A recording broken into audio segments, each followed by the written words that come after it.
4절부터 19절의 말씀 여러분들에게 읽어드리도록 하겠습니다. 또 산에 오르사 자기가 원하는 자들을 부르시니 나아온지라.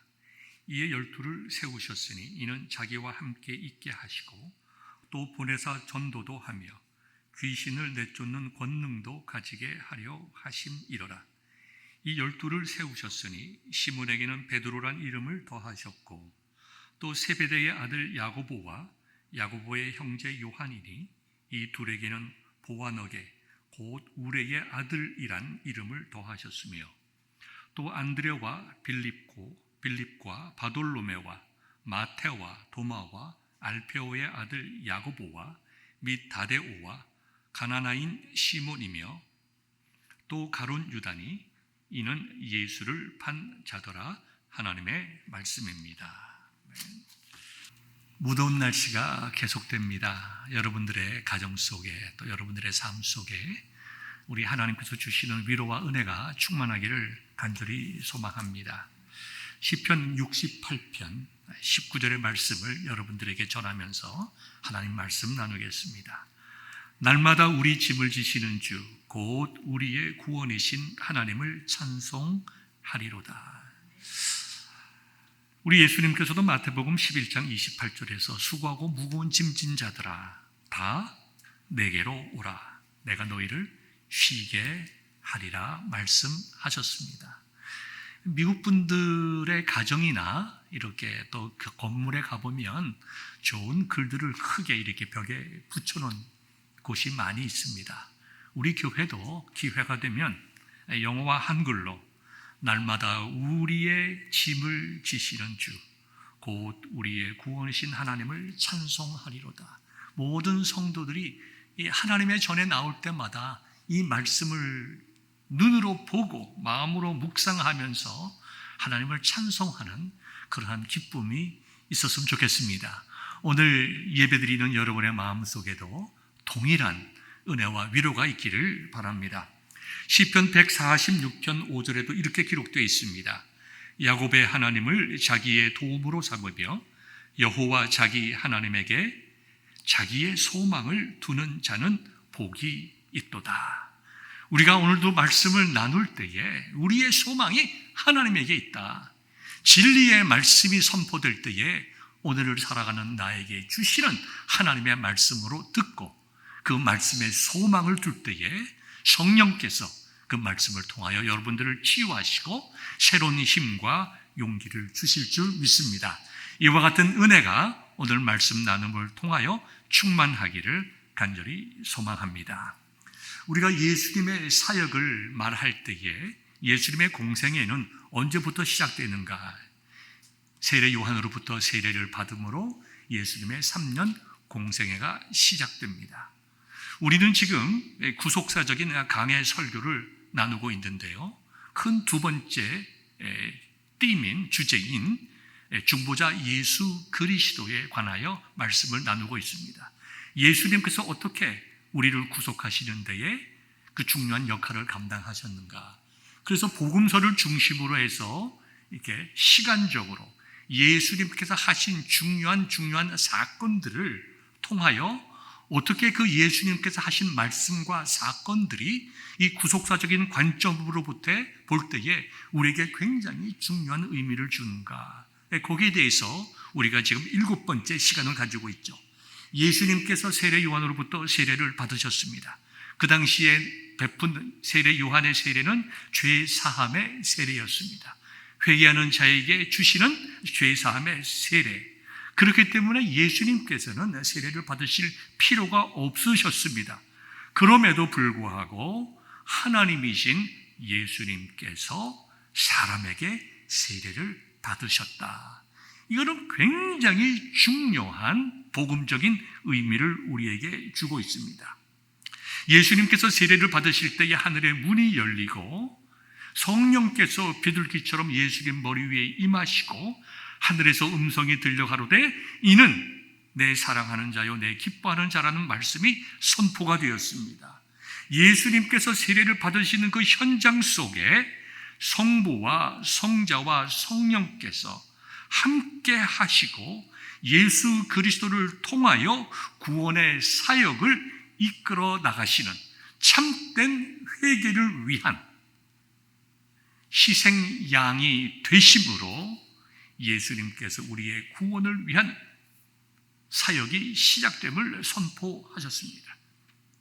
성부, 성자, 성령 삼일째 하나님께서 구속 사역을 시작하실 때에 예수님께서는 그 하나님의 뜻에 순종하셨습니다. 온유와 겸손을 가지고 순종하심으로 속죄의 제물이 되셨습니다. 요한이 뭐라고 얘기했습니까? 그것을 성령을 통해서 깨닫고 보라 세상 죄를 지고 가는 하나님의 어린 양이로다. 세상 죄를 지고 가는 하나님의 어린 양이 되심으로 이 땅에 하나님 나라를 선포하고 하나님 나라를 확장하는 구속사역을 예수님께서 공식적으로 시작하셨다는 것입니다. 그렇게 할 때에 어떤 일이 일어나요? 우리 지난주에 말씀을 나눈 대로 사탄이 예수님의 사역을 방해했죠. 예수님을 속입니다. 사탄은 속이는 자입니다. 삶의 기준을 교묘하게 바꾸면서 예수님을 유혹하였습니다. 그때에 예수님께서 어떻게 그 모든 유혹을 물리쳤나요? 사람이 떡으로만 사는 것이 아니요 하나님의 입으로부터 나오는 모든 말씀으로부터 나온 이긴 산다고 말씀하시므로 모든 유혹을 이기고 승리하는 기준이, 그 길이 바로 하나님의 말씀이라고 하는 것을 선포하셨습니다. 그 다음에 하신 일이 예수님께서 제자들을 부르신 일입니다. 오늘 우리가 나눌 하나님의 말씀인데요, 물론 예수님께서 제자를 부르신 것은 한꺼번에 오늘 본문대로 12명을 선택하신 것은 아닙니다. 예수님께서 약 1년간의 기간을 통하여 12제자를 한 사람 이렇게 부르셨습니다. 저는 오늘 본문의 말씀을 가지고 여러분들에게 크게 세 가지 말씀을 드리고자 합니다. 첫 번째, 제자란 누구인가? 제자란 누구인가? 여러분들이 이 말씀을 들으면서 나는 예수님의 제자인가? 내가 그리스도의 제자인가? 한번 생각해 볼 수 있기를 바랍니다. 제자라고 하는 것은 선생이 있기에 제자가 있는 것입니다. 제자라고 하는 사람은 선생으로부터 배우는 자입니다. 예수님 당시에도 그랬고 지금도 마찬가지죠. 지금은 우리가 어떤 학습을 하거나 어떤 지식을 습득할 때에 여러 가지 방법이 있죠. 강의를 듣기도 하고 책으로 보기도 하고 온라인으로 배우기도 합니다. 그러나 과거 때도 그랬고 예수님 시대도 그렇고 가르침을 받는다라고 하는 것은 대부분 도제 제도입니다. 도제 제도라고 하는 것은 선생으로부터 긴 시간 동안 모든 것을 전수받는 것을 이야기합니다. 어떤 직업이든지 간에 그 직업을 배우는데 그 직업적인 것만 배우는 것이 아니라 그 직업을 통한 직업윤리, 그 다음에 직업에 대한 태도, 인성, 이런 것까지 다 배웁니다. 예를 들어 봅시다. 옛날에 의사가 한 사람이 필요하다고 하면 그때는 옛날에 어떻게 의사를 양육했을까요? 의사가 제자를 선택을 해서 그에게 가르칩니다. 사람을 진단하는 방법, 얼굴 혈색을 보고 진단하는 방법, 걷는 것을 도와서 진단하는 방법, 약을 처방하는 것, 그 다음에 수술하는 것, 다 자기의 스승으로부터 배웁니다. 그리고 스승을 닮아가는 자예요. 그게 제자예요. 그 다음에 그것만 합니까? 히포크라테스 선서라고 해서 우리가 돈을 위해서 이 직업을 가지는 것이 아니다. 분명히 직업 윤리도 가르치는 거예요. 재미있는 얘기는요, 예수님 당시에 의사라는 직업은 인기 있는 직업이 아니고 존경받는 직업이 아니었습니다. 지금과 많이 달랐어요. 왜냐하면 그 당시에 의사가 너무 차지를 많이 하고 돈을 위해서 환자를 대한다. 이런 것 때문에 예수님 당시에 의사라고 하는 것은 좋은 직업이 아니었습니다. 이것은 무엇을 말하느냐 하면 무엇을 배운다고 하는 것은 전문적인 지식뿐만 아니라 인성과 태도와 윤리와 모든 것을 다 배우는 거예요. 그렇기 때문에 예수님의 제자라고 하는 것은 예수님으로부터 배우는 자예요. 예수님께서 하시는 내용만 배우는 것이 아니라 예수님께서 어떤 마음의 자세로 사람들을 대하셨는가, 어떤 윤리관을 가지고 대하셨는가, 어떤 인성과 인품을 가지고 대하셨는가, 그것을 예수님과 함께 긴 시간을 통해서 배우는 자들이 바로 제자라는 것입니다. 예수님께서는 이 모든 것을 가르치시기 위해서 제자를 부르셨는데요. 그러면 근본적으로 예수님께서 제자들을 통하여 가르치신 것이 무엇일까요? 예수님께서 하신 일이 무엇일까요? 물론 여러 가지 일이 있을 수 있죠. 예수님께서는 하나님 나라를 선포해 주셨습니다. 그리고 하나님 나라가 어떤 나라인지 우리에게 보여주시기 위해서 많은 치유 사역도 하셨어요. 하나님 나라라고 하는 것은 죄의 결과로 있는 이 여러 가지 부족함, 고난과 고통이 없는 것이다. 그 다음에 영적인 싸움을 하셨습니다. 귀신을 물리쳐 주시고 귀신 달린 자들을 자유케 하셨습니다.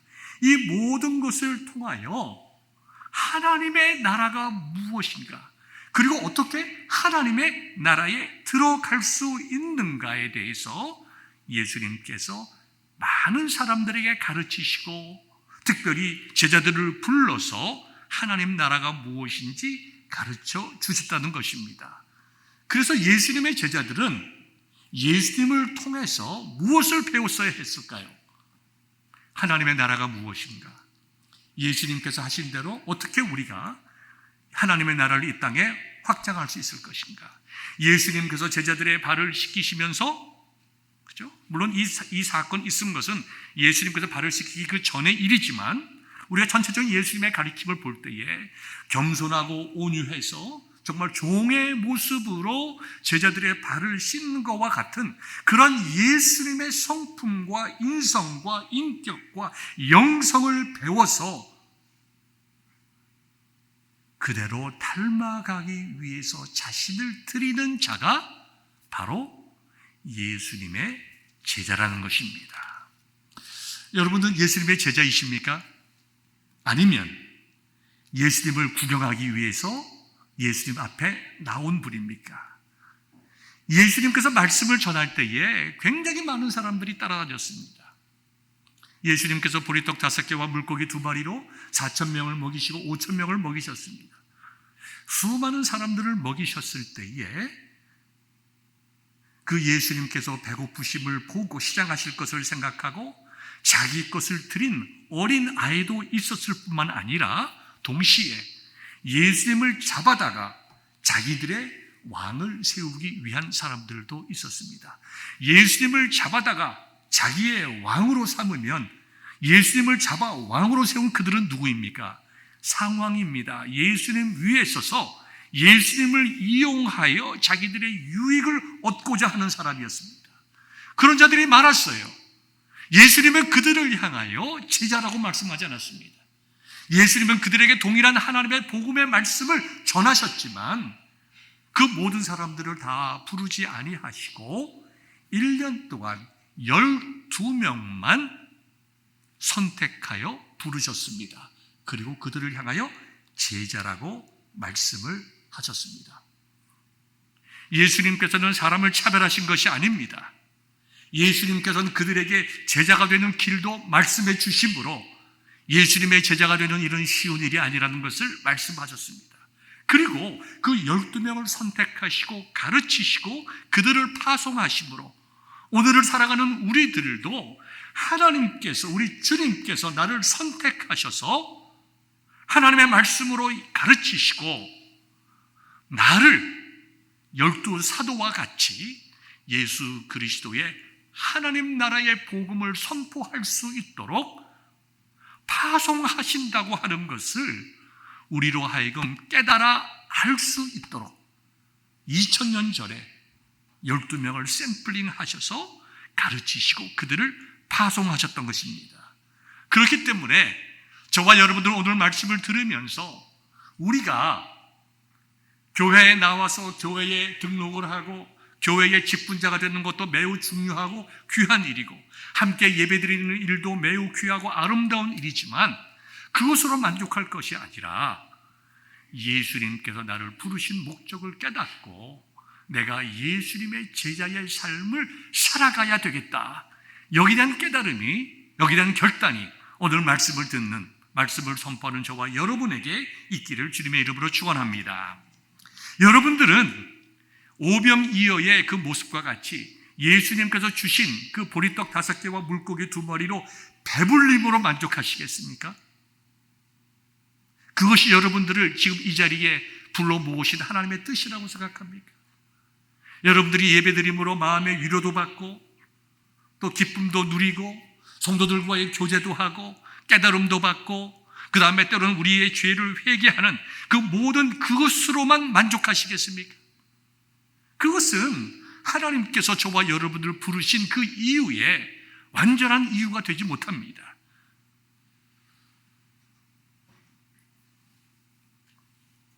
우리는 우리의 마음속에 내가 진정으로 구원받은 하나님의 백성이라고 하면 우리는 거기에 대한 감사와 감격으로 주님께서 나를 구원하시고 이 자리에 서게 하셨사오니 주님, 내가 이제 어떻게 주를 위하여 살아가겠습니까?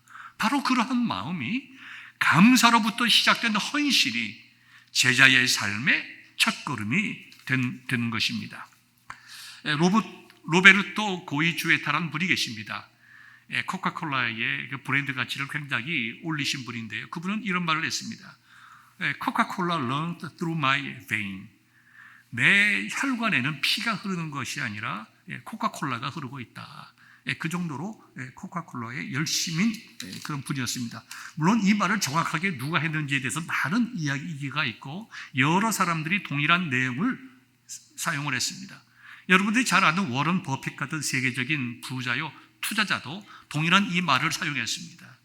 왜냐하면 그분이 코카콜라 주식을 굉장히 많이 가지고 있고 그것을 통해서 큰 부를 얻었기 때문입니다. 그분도 이런 얘기를 했어요. 코카콜라 run through my vein. 누가 얘기했든지 그 사람의 마음속에 무엇이 있는가, 지금 내 마음속에 무엇이 있는가를 나타내 주는 것이에요. 저는 여러분이 아시는 분은 아시겠지만 저는 펩시콜라는 마시지 않습니다. 코카콜라만 마셔요. 이유가 있습니다. 우리 첫째 아이와 셋째 아이가 이제 같은 대학을 이제 졸업을 했는데요. 그 대학은 코카콜라의 사장이었던 우드로프라고 하는 분이 1억 3천만 달러의 돈을 그 학교에 기부를 했습니다. 그 학교가 굉장히 많은 코카콜라 주식을 가지고 있어요. 거기서 나오는 이익으로 학생들을 많이 돕습니다. 우리 두 아이도 그와 같은 정말 그랜트, 또 스칼라십, 여러 가지의 혜택을 받아서 두 아이가 그 학교를 큰 어려움 없이 많은 론을 갖지 않고 졸업을 했습니다. 저는 우리 큰 아이가 2008년에 그 학교에 들어갔고요. 둘째 아이가 2013년에 그 학교에 들어갔는데 2008년 이후로 저는 펩시콜라를 내 돈으로 사서 먹은 적이 없습니다. 물론 누가 대접을 하면 맛있지만 내 마음속에는 우리 아이들이 이 학교에서 공부를 하게 됐다. 코카콜라 회사에서 기증한 그 금액으로, 돈으로 우리 아이가 여기서 공부를 했으니 얼마나 감사한가. 작은 거지만 여러분, 제가 펩시콜라 사 먹는다고 해서 코카콜라 회사가 망하겠습니까? 그렇지 않습니다. 그럼에도 불구하고 내 마음속에는 콜라 섹션을 볼 때마다 늘 학교 생각이 나고 감사한 거예요. 고마운 거예요. 그래서 저는 절대로 펩시를 마시지 않습니다. 저는 2008년 이래로 매년 한 해도 빠짐없이 그 대학교에 기부금을 냈습니다. 뭐 큰 것 아닙니다. 한 해도 빠짐없이 내 마음속에는 고마움이 있는 거예요. 제가 기부금 내지 않는다고 해서 그 학교가 망하겠습니까? 그렇지 않습니다. 그러나 제 삶의 태도는 우리의 아이들을 공부시켜준 이 대학, 큰 경제적인 어려움 없이 졸업하게 한 이 대학, 내 평생에 감사하며 정말 내 평생, 여러분 콜라 많이 마시면 좋지는 않지만 그 회사를 사랑하는 거예요. 그 학교를 사랑하고. 이것은 내 인격적인 고백인 것입니다. 여러분, 아이들이 스칼라십을 받고 그랜트를 받아서 졸업한 것에 대해서도 부모가 이처럼 고맙고 그 학교에 대한 애착을 가지고 그 학교에 대하여 기부금을 한 해도 빠지지 않고 낸다고 하면, 저와 여러분들이 진정으로 예수님께서 날 위하여 생명 주시고 하나님의 자녀 만드시고 영원한 하나님의 나라를 우리에게 기업으로 주셨다면, 여러분의 마음은 어떤 마음입니까? 제자입니까? 사도 바울은 예수님을 핍박하던 자였습니다. 그러나 그가 예수님을 만난 다음에 그의 삶을 들여서 예수 그리스도의 십자가의 복음을 전했습니다. 아마도 사도 바울을 우리가 흔들면은 그에서 나오는 것이 예수였을 거예요. 옛날에 최권능 목사님이라는 분이 계셨다고 합니다. 그 최권능 목사님이 일제시대에 많은 핍박을 받으면서도 예수 천당을 외쳤대요. 한 번은 일본 순사가 자꾸 괴롭히면서 발로 차고 때립니다. 발로 차고 때릴 때마다 예수, 발로 차고 때리면 천당. 어떻게 보면 지금 생각해 보면 어떻게 전도 방법이 저런가 싶을 때지만, 그때는 그것이 그분의 마음의 중심이었다 이거죠. 그분의 마음 속에는 예수님이 가득 차고, 그분의 마음 속에는 예수님이 선포하신 하나님의 천국이, 하나님의 나라가 가득했기 때문에 그를 흔들고 때려도 그의 입에서 나오는 것이 예수고 천당이다.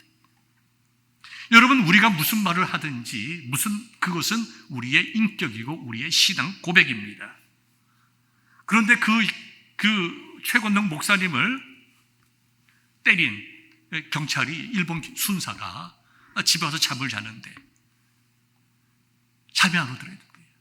자꾸 괴로운 거예요. 그리고 자기가 때렸던 그 최권능 목사가 외쳤던 예수, 권능, 예수, 천당. 너무 괴로워서 그분이 결국은 예수님을 믿었다는 이야기가 제가 고등학교 다닐 때 부흥사를 통해서 들은 적이 있습니다. 여러분, 제자라고 하는 것은요, 예수님의 제자라고 하는 것은 예수님께서 우리를 부르신 그 의미, 그 뜻을 발견하기 전에 먼저 우리가 예수 그리스도로부터 받은 말할 수 없는 은혜에 대한 깨달음과 감사와 감격이 있어야 우리는 제자의 길을 나갈 수 있는 거예요. 아마 제가 여러분들에게는 예수님의 십자가의 도에 대한 감사가 있습니까? 여러분 다 감사하다고 얘기할 거예요. 여러분 주님 사랑하십니까? 라고 얘기하면 그렇게 얘기할 거예요. 여러분 주님께서 여러분들을 위하여 생명 주시고 천국을 보장해 주신 것을 믿습니까? 아마 다 대부분이 다 믿지요. 그럴 겁니다. 우리가 주를 위하여 섬깁시다. 내가요? 우리가 함께 동역해서 우리가 복음을 전합시다. 왜요? 저 사람이 있는데 왜 나 시킵니까? 여러분, 우리가 주님을 섬길 때에 사람을 보고 섬깁니까? 내 기분에 따라서, 느낌에 따라서 주님을 섬깁니까? 아니에요.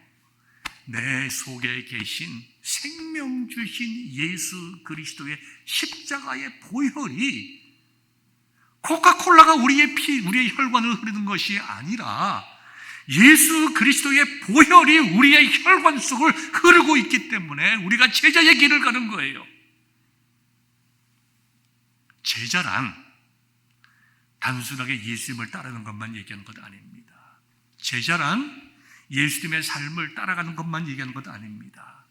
저는 오늘 여러분들에게 제자라고 하는 것은 예수님께서 이 땅에 오신 그 목적을 함께 이루어 나가는 자가 제자입니다. 예수님께서 이 땅에 오신 것은 하나님의 나라를 선포하시고 확장하시기 위하여 오셨어요. 예수님께서 그 하나님의 나라를 선포하시기 위하여 인간이 되셨습니다. 예수님께서 그 하나님 나라를 확장하기 위하여 생명 주셨어요. 예수님께서 그 하나님의 나라를 확장하시기 위하여 제자들을 부르시고 양육하셨어요. 예수님께서 그 하나님의 나라를 확장해 나가시기 위하여 재림하시는 것입니다. 그래서 예수님께서 재림하시게 되면 하나님 나라가 완전히 확장되고 완성되어서 우리가 새 하늘과 새 땅에 들어가는 거예요. 그것이 우리가 말하는 하나님 나라에 들어가는 거예요. 예수님께서 하나님 나라를 선포하시고 확장하시기 위하여 이 땅에 오셨기 때문에 제자란 하나님의 나라를 선포하고 확장하는 자들이, 예수님께서 거기에 최선을 다하여 헌신하셨기 때문에 우리도 최선을 다하여 하나님 나라를 선포하는 자가 되는 것이 곧 그것이 예수님의 제자가 되는 길입니다. 왜 예수님께서 저희들을 부르셨을까요? 왜 저희들을 예수님의 제자로 삼으셨을까요? 그것은 우리에게 하나님 나라가 어떻게 선포되고 확장되어 가는지를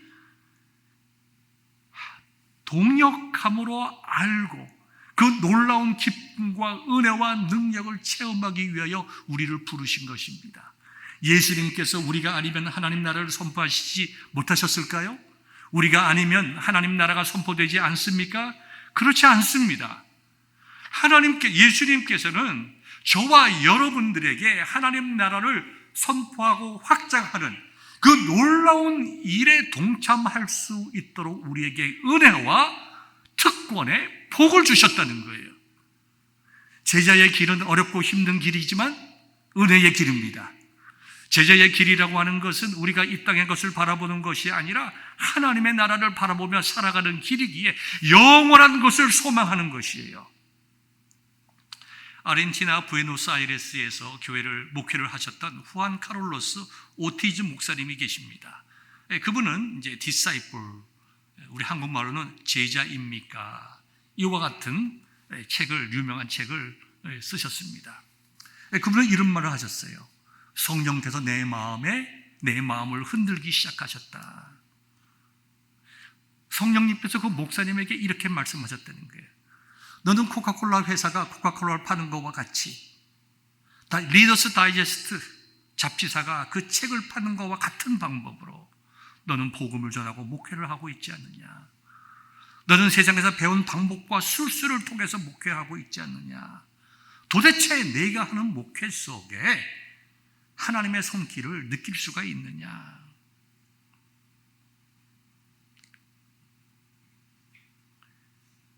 여러분, 이게 목사에게만 한 것이 아니라 저와 여러분들에게 하신 말씀입니다. 좀 제가 변경해서 말씀을 드리면 이런 거예요. 여러분들은 신앙생활 하시면서 마음의 평안과 위로와 기쁨을 누립니까? 그 마음의 평안과 위로와 즐거움이 신앙생활하는 모든 이유가 어디로부터 옵니까? 성령께서 여러분들을 인도하심을 느끼십니까? 하나님께서 여러분들을 붙잡고 계심을 느끼십니까? 인생의 깊은 파도 속에서 당황하지 않고 방황하지 않는 것은 하나님께서 나와 함께 하시고 계시다는 고백이 여러분의 심령 속에 있습니까? 그거 물어보시는 거예요. 여러분들은 여기에 대한 분명한 답을 가지고 있어야 돼요. 그분은 그 책에서 또 이렇게 말했습니다. 내가 교인 수를 400명에서 600명으로 늘렸다고 해서 교회가 잘하고 있다고 생각하느냐? 그것은 잘하는 것이 아니라 살찌는 것이다. 비만해지는 것이라 이거죠. 여러분, 살이 쪄서 뚱뚱해지면 그것이 건강한 사람입니까? 아니잖아요. 우리가 교회 생활을 오래 하더라도, 오래 했다고 해도 내가 왜요? 이걸 내가 왜 합니까? 왜 나에게 이걸 시킵니까? 이거는 그리스도의 제자가 되기를 거부하는 일이에요. 내 마음속에 진정 예수님에 대한 신앙 고백이 없음을 스스로 말하는 거예요. 내가 예수님을 믿는다고 하지만, 내가 예수님을 나의 구주로 믿는다고 하지만 우리의 입을 통하여, 생활을 통하여, 내 삶을 통하여 내가 하는 말이 얼마나 거짓된 말인가 하는 것을 자기 스스로 나타내는 것이다. 여러분, 예수님께서 저와 여러분들을 제자로 부르신 이유는 무엇이 필요해서가 아니라, 우리의 무엇이 필요해서가 아니라 정말로 가치 있고 중요한 생명을 얻는 그 일에 우리로 하여금 동참하게 하시고 그 기쁨을 누리게, 풍성한 생명의 기쁨을 누리게 하시기 위함입니다. 오늘 본문의 말씀으로 돌아가 볼까요? 예수님께서 12제자를 부르셨는데 그 부르신 이유가 나와 있습니다. 크게 두 가지가 있습니다. 첫 번째 뭔가요? 보내사 전도하게 하시고, 14절이죠. 12를 세우셨으니 이는 자기와 함께 있게 하시고 또 보내사 전도도 하며, 예수님께서 도제 제도로서 양육하셔서 하나님 나라를 선포하시기 위하여 파송하고, 두 번째, 귀신을 내쫓는 권능을 가지게 하심이라. 전도와 선교에 대해서 말씀을 하고 있습니다. 여러분, 저희들이 신약 성경을 보게 되면요, 그리스도인이란 말도 있고 그 다음에 제자란 말이 나옵니다. 신약 성경에는요, 우리가 생각하기에는 그리스도인이란 말이 많이 나올 것 같지만 그리스도인이란 말은 3번밖에 나오지 않아요. 제자라고 하는 말은 269번이 나옵니다. 누가 그리스도인이라고 최초로 불림을 받았습니까? 안디옥 교회입니다. 안디옥 교회는 세계 최초로 복음을 전한 선교사를 파송한 교회예요. 그 안디옥 교회 사람들을 보면서, 교인들을 보면서 하나님을 믿지 않는, 예수님을 믿지 않는 사람들이 저들은 그리스도이다. They are Christian. 왜 크리스찬이라고 했을까요? 삶의 이유와 목적이 다른 거예요. 우리는 이 땅에서 열심히 일을 해서 좋은 집 가지고 돈 많이 모으고 여유 있게 살기 위해서, 우리 자식들을 잘 되게 하기 위해서 우리 열심히 일하는데, 저들을 보니까 그들은 열심히 일해서 교회에다가 헌금을 해요.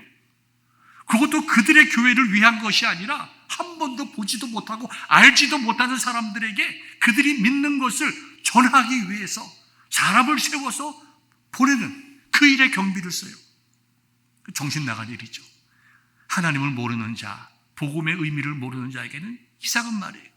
그래서 그들이 안디옥 교회 성도들 향하여 저들은 크리스찬이다 라고 얘기할 때에 그거는 존경해서 말하는 얘기가 아닙니다.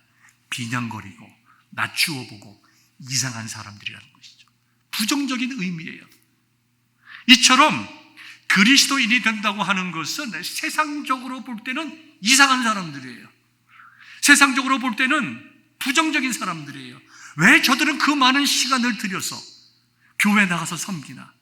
왜 그렇게 말도 많은 교회 나가고 있나? 왜 그들은 교회 나가서 그들이 버는 것을 가지고 헌금을 하고 건축을 하고 섬기고 봉사하고 왜 그렇게 하나? 사람들이 볼 때는, 세상 사람들이 볼 때는 그것은 어리석은 일이에요. 그러나 여러분들이 왜 주님의 몸된 교회에 나와서 모여서 예배드리고 하나님을 섬기며 헌신합니까?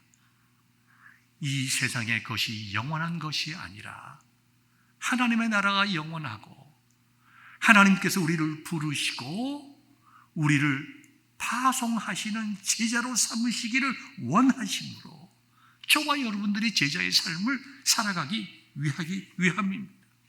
그래서 12제자를 세우신 이유가 하나님의 말씀을 가르쳐서 전도하게 하고 영적 싸움을 통하여 하나님의 나라를 확장하는 데에 있다. 저와 여러분들은 이 말씀을 들으면서 동일한 마음을 가질 수 있기를 바랍니다. 내가 예수님을 믿는 것으로 만족할 것이 아니라, 내가 천국 가게 됐다는 것으로 만족할 것이 아니라, 주님께서 부르실 때 내가 나 자신을 들여서 말씀을 배우고 그 다음에 나가서 복음을 증거하고 우리의 인생의 삶에 있어서 정말 영적 싸움을 통하여 하나님의 나라를 확장하는 삶을 살아야 되겠구나. 거기에 대한 헌신이 있는 참된 제자가 될 수 있기를 바랍니다. 마지막 세 번째로는 어떻게 우리가 제자가 될까요? 누가복음 14장 25절부터 35절에 나와 있는데요. 제자가 되는 것은 크게 두 가지입니다. 첫째는 우선순위를 바꾸는 일입니다. 누가복음 14장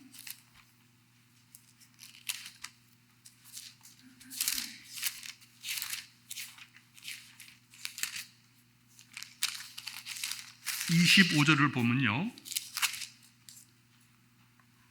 여러분, 성경에 제자가 되는 길 이렇게 되어 있습니다. 수많은 무리가 함께 갈새 예수께서 돌이켜 이르시되, 자, 많은 사람이 예수님을 따랐어요. 무릇 내게 오는 자가 자기 부모와 처자와 형제와 자매를 더욱이 자기 목숨까지 미워하지 아니하면 능히 내 제자가 되지 못하겠고, 누구든지 자기 십자가를 지고 나를 따르지 아니하는 자도 능히 내 제자가 되지 못하리라. 두 가지를 말씀하셨어요. 첫째는 뭡니까? 우선권입니다. 우선순위입니다. 부모도 중요하죠. 처자와 형제도 중요하죠. 다 중요합니다. 뭐 불효하라는 말도 아니고 다 그들을 무시하라는 것이 아니라 우선순위가 하나님이 되어야 된다. 우선순위가 예수 그리스도의 제자가 되어야 된다. 우선순위가 하나님, 우리가 살아가는 삶의 목적과 이유가 내 삶을 이끌고 가는, 정말 우리 속의 혈관 속에 예수 그리스도의 십자가의 피가 흘러서 누가 나를 툭 치면 나는 주님을 위하여 살아가는 자입니다. 나는 주님의 복음을 위하여 살아가는 자입니다. 나에게 직업도 중요하고 가정도 중요하지만 제일 중요한 것, 예수 그리스도의 십자가의 복음과 하나님의 나라입니다. 이것에 대한 고백이 있고 헌신이 있는 자가 제자라는 것입니다. 우리 주님께서 말씀하셨어요. 먼저 그 나라와 그 의를 구하라. 그리하면 이 모든 것을 너희에게 더하시리라. 그렇게 예수님 중심으로, 복음 중심으로 살아가게 되면 하나님께서 그 일을 감당할 수 있도록 우리의 삶의 필요를 채워주신다는 것입니다. 두 번째는 헌신입니다. 사랑하는 성도 여러분, 우리가 주님을 따라간다는 것은 헌신입니다. 우리는 항상 더 애드하죠.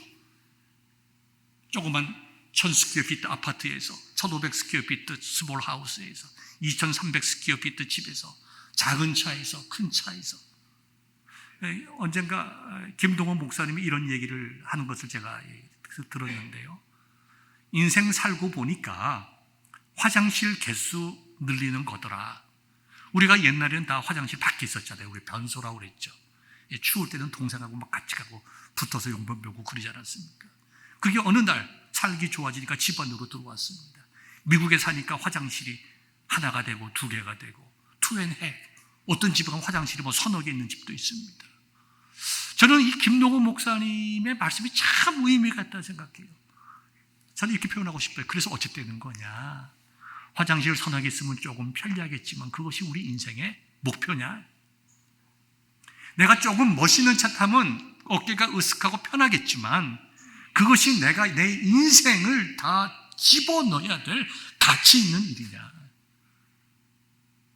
그리고 내가 좀 힘들고 어렵다 하더라도 내 인생을 편안하게 하고 간단하게 하고 도리어 무엇을 더하기보다 도리어 내 삶에서 자꾸 빼면서 오로지 예수 그리스도를 향한 내 삶의 목적만 집중할 것인가? 말씀을 맺겠습니다. 사랑하는 성도 여러분, 제자란 예수님께서 이 땅에 오신 것과 같이 하나님의 나라를 선포하고 확장하는 것입니다. 예수님께서 저와 여러분들을 제자로 부르신 이유는 그 놀라운 특권에, 그 놀라운 은혜와 능력에 동참하기 위해 부르신 특권이요, 복입니다. 어떻게 우리가 제자가 될 수 있나요? 우리의 삶의 우선순위를 바꿉시다.